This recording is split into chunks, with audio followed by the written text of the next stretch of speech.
ମାମୁଁ ମୃତ୍ୟୁ ସଜା ସେଇଟା ବୋଲି କଣ?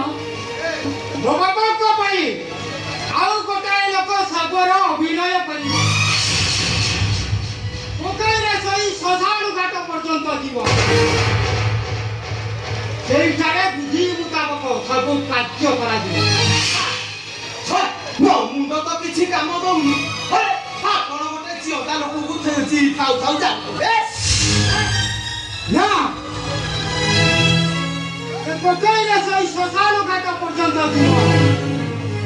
ଭୂଇଁରେ ଶୋଇବ।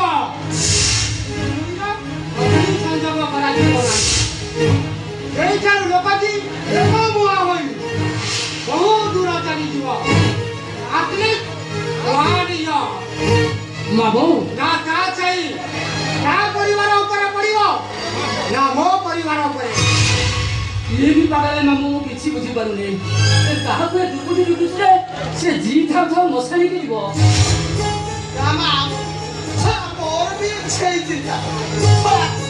ଏତେ ବଡ କାମ ପାଇଁ କିଏ କାହିଁକି ରାଜି ହବ? କାହାକୁ ଏତେ ମରଣ ଜୁଟୁଛି ଯେ ଏତେ ବଡ କାମ ପାଇଁ ରାଜି ହବ? ରାଜ୍ୟ ବାବା ବସେ। ଆଜ୍ଞା କାରଣ ଏ କାର୍ଯ୍ୟ ପାଇଁ ମୁଁ ସେ ଲୋକଟାକୁ 12 ଲକ୍ଷ